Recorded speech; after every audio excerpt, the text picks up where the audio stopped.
All right, everyone. I'm with Dick Ingersoll today. Hey, how are you, Dick? I'm doing great, Jennifer, and I hope you are. Yeah, I am. So, we were talking about digital marketing, and you're like a strategist for digital marketing, marketers, mainly focused on realtors. So, Yes, yes, great. And I put the link, you do have a book out about I do. branding and marketing. So I did put the link in the comments, or I'll put it in the comments, and I did put it in the like in the introduction as well. But talk Okay. to us about how we can better market ourselves online and what are some tips that we can use? Okay. Um, when we look at the search results, I think everybody here is more than aware how competitive real estate Oh my is. gosh. Yes. And when you have a website, which I recommend people do, you want to be somewhere in the search results. And I would say if you're not at least on page two, you're probably invisible. Yeah. So, but there's a real problem in real estate, and that is the internet listing services, the realestate.com, and the all of the different services against which an individual realtor competes. Yeah, because they're getting the information directly from the MLX, like with an IDX Sure. feed. Yeah. Yeah. So if I just go on and a search for real estate agents near me, I'm going to get a whole bunch of Zillows, a whole bunch of top agents ranked, a whole bunch of everything else. So what I work with real estate agents to do is to overcome that. Okay. And the way we overcome that is by being a little bit more specific. Um, so if I could share my screen for a second, Sure. I'll show you a little bit about what I'm talking about. Yeah, because people always do say like there is riches and niches, which is what you're talking about being specific, but it's like so hard to grasp. Like, well, what if I'm like too specific, you know? But really, you can't be. Yeah, the more specific you are, the better you will do. Yeah. But you can even I was on the multifamily side for close to 15 years. Mm-hmm. And we found there that what we needed to do was get more specific in saying, not apartments near me, not apartments in Raleigh, not apartments in Durham, but apartments in Southwest Durham. Homes Okay. for sale in 5 Points, Raleigh. Homes for sale in whatever. So Whatever. can you see my screen at this Yep. point? Mm-hmm. I typed in the search real estate agents near me Mm-hmm. and came up with 3,290,000 results. How'd you like In to compete? 1.27 seconds. Yeah, exactly. Wow. Okay. But there's something very cool here. If we scroll down a little bit to the maps results, Mm-hmm. in the maps results, Google only lists real estate agents. They don't list the ILSs, the internet listing services here. So step number one is you want to make every effort possible to appear in these map results. The Right. way you do that is through your Google My Business listing. So you want to focus, if you want to be in the map results, which puts you on page one right at the top, so I'd recommend you Right. consider it, then you want to have a highly optimized Google My Business And then page. that you get, just show real quick how you get there. Okay. If we go to business, USI, Dick, if you go to business.google.com, it will bring up Google My Business. Okay. And at some point I have some articles online about optimizing your Google My Business profile. Mm-hmm. So that would be a good place to spend some time. Okay. Is it The other, where is it on your website? Or my website is the website marketingpro.com. And if you go to the website marketingpro.com/blog, that's where I have several articles about optimizing. And obviously, I'd be more than happy to talk to you about it as well if you read that and choose you want to do that. okay. But let's back up here for a minute. And instead of looking at real estate agents near me, let's look at historic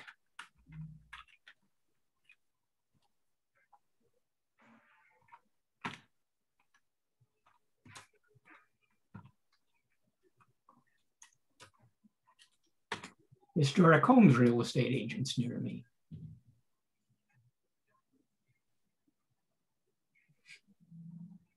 All right, we're down to 1 million. Okay. So we're getting better. Yeah. What I would suggest is that we don't do near me. I happen to live in a small town called Hillsborough, North Carolina. Let's do agent.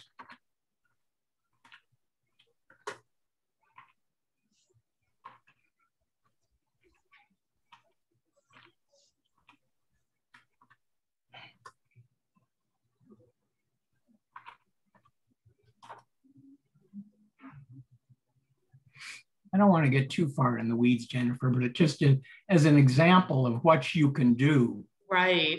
just by yourself. We're down to 94 results. Wow. Okay. That's a little bit more doable. Yeah. So in looking at your neighborhood and looking at where you are, there is probably historic homes. You may want to look at historic homes. You may want to look at like Cape Cods or two-story. Yeah, like exactly. Or newer homes. You may want to look for people that are moving up. If you go look in the demographics for an area, that's a really good place to start. Because if you look at the demographics, you may find that the average age is 35 years old in your area and the average income is Y. And you can take those kind of things and think, wait a minute, we probably have a lot of young families here that would be interested in moving up into their second home. Mm-hmm. We may look at an area and find we got a lot of people my age who are looking to downsize, right size. Right size, yeah. Right size into a different area. So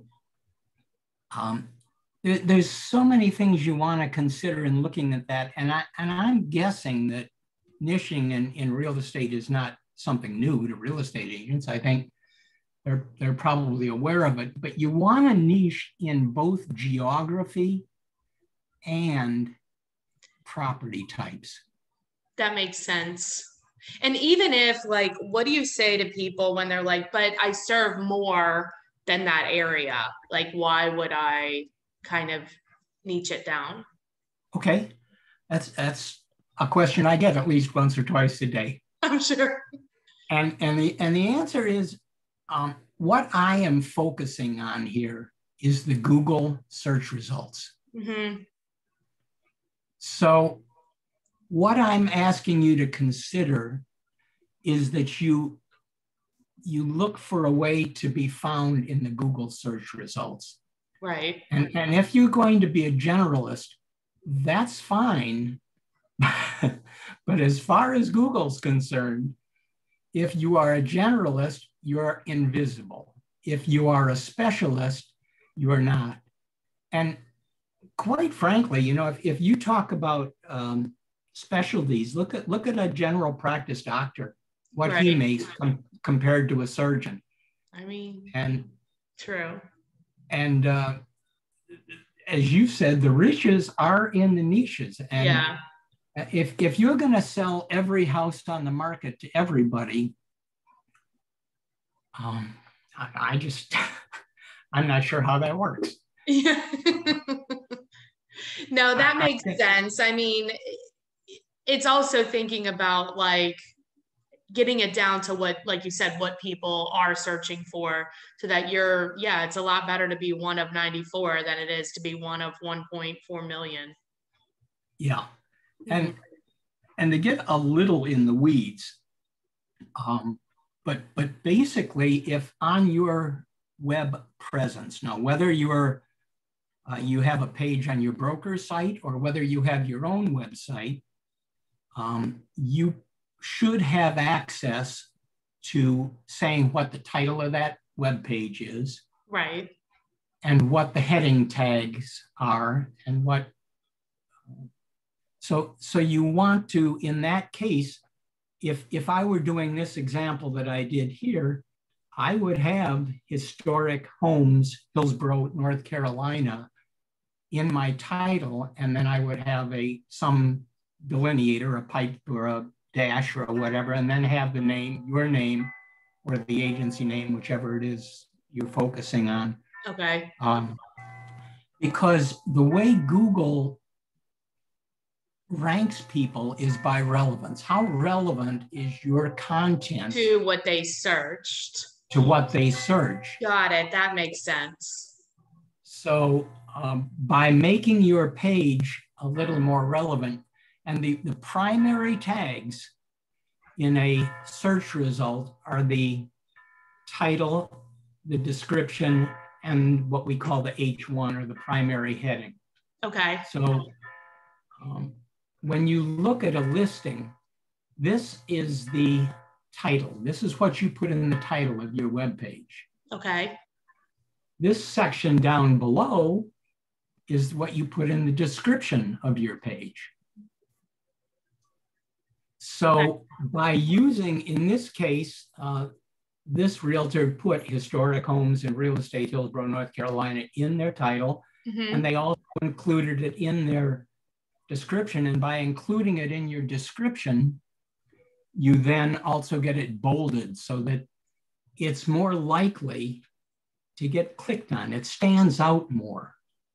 It's like seen as more relevant because it's using the words that the person that searched typed.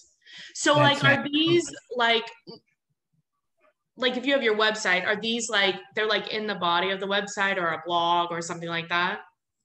They are part of what are called meta tags. Okay. And I don't expect people to really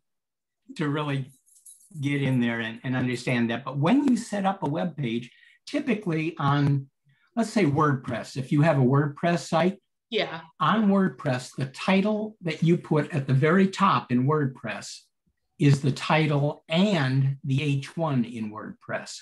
Okay. So if you have a WordPress site, then it's pretty simple. And down at the bottom of a WordPress page, it gives you a place to put in the description. Okay. And those are the things on which you want to focus on your web page, because those are the things that stand out in the results and get you to stand apart from the crowd. I just took it from 3 million down to 94. Right. With just a little bit of tweaking that. And I think I understand that a lot of people want to sell a lot of houses to a lot of people, but right. by being the expert in historic homes, being the expert in foreclosures, being the investment expert in your area, you are able to negotiate better commission rates. Mm-hmm. You because you're the best. You are the one when it comes to doing that. Just like if I need a knee replaced, I'm not going to go to my GP. I'm going to go to my surgeon.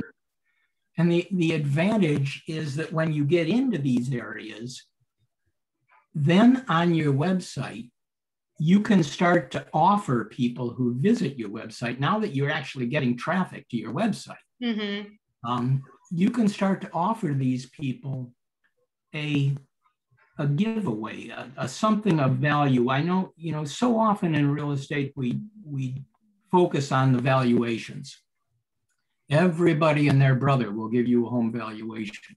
Right. But if I have the 5 things you need to know before you invest in a historic home, that's a lot more attractive to me than a home valuation. Right. I'm very likely to give you my name and address, my name and at least my name and email address for that. Exactly. So the other advantage as we start looking about niching down is that we want to start looking at what can we do to get people to respond to us. Mm-hmm. A typical real estate website, let's just go look at this one for a minute.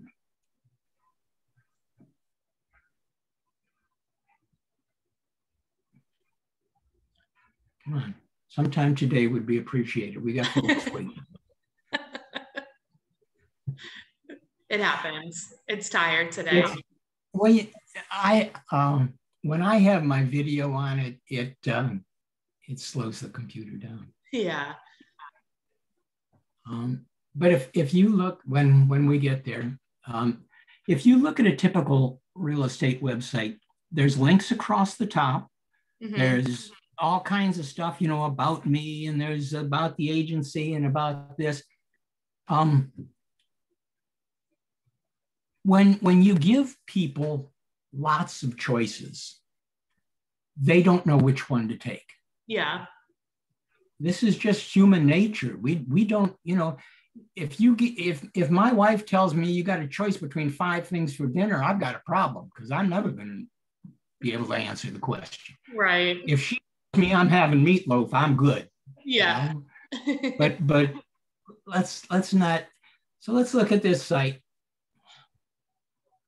Okay, this is well, this is actually just Keller Williams. This didn't even take me to the thing. So I've got all of this stuff here.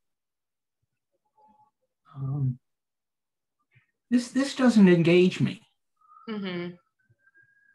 If this area right above where you landed on the screen had, if I were searching for foreclosures, if I came to a website that was specific to foreclosures and offered to give me a list of the foreclosures in my neighborhood monthly or weekly, I'd be very, very likely to go ahead and select that. Right. So what I am proposing, and one of the reasons I'm a big advocate of niching down is clearly 1, to show up in the search results, and 2, once you're there, it helps you focus your web presence on what it is that people are looking for. Right. The reason that they're there. No, that makes sense. And then you don't have to worry about helping, because people will still come outside of that niche. It's just, if you can focus. No, that makes sense. So if people, remind me where they could find the blog that you did. My website is thewebsitemarketingpro.com. Okay. And then if you put, you can select blog from the menu up at top, or just put blog at the end of the website marketingpro/blog.com/blog. We'll take you to my blog. And I post every week marketing ideas, marketing suggestions, specifically around the web and online, and how to generate leads online. Okay. That's my expertise. Right. I don't try and be everything to everybody.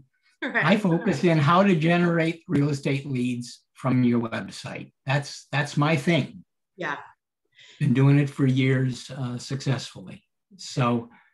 And if they want the book, they can click on the link and get the book. And then right? Yes. Yeah. And if you go to there, I actually offer my book there for free plus shipping. Okay. So you can get a copy of my book on the website, on the blog for free, plus just pay shipping and get the book. The book goes into detail about looking at building a website and talking about what I've been talking about now in terms of having a specific direction, having a direct, what I call a direct response website. Mm-hmm. Then we talk about, all right, now I got the website. I need to develop my niche, my lead magnet. Right. And now I have my lead magnet. I need to get traffic to the website. Right. So the book takes you through the process of how to be successful with your website as a real estate agent. But you said the first step really is optimizing that Google My Business page. Profile. Yes. Yeah. Okay. That's number one. And when you're posting to social media, and just so as a hint about Google My Business is now sending more traffic to websites than the normal organic search results. So Google My Business is a big deal, but they love content just as much as your website and social media does. So when you build your Google My Business page, you're also going to want to start posting. You can do the same content. The same content you put on Facebook, you can put on Google My Business. Okay. But you really need to do it, because that's what gives Google My Business the relevance to understand who you are and what you do. Got it. I'll have to look into that, because I did just like change the name and stuff, and I did start getting like more looks. That just happened like 2 days ago though, but they send like, oh, so many people like viewed, your website and stuff like that. But what is the best way to get a hold of you? Is it if people do want to talk to you directly? The best way is, I would say, to send me a message from my website. Okay. To go and fill out the contact us on my website. Okay. My email address is dick@thewebsitemarketingpro.com, which is not tough. No, it's a lot of wrong there. and I'd be happy to hear from you there as well. Awesome. Well, I appreciate your tips. Thank you so much, Dick. Sure, Jennifer. It was great. I enjoyed meeting with you. Have a great rest of the day. Thanks. You do the same.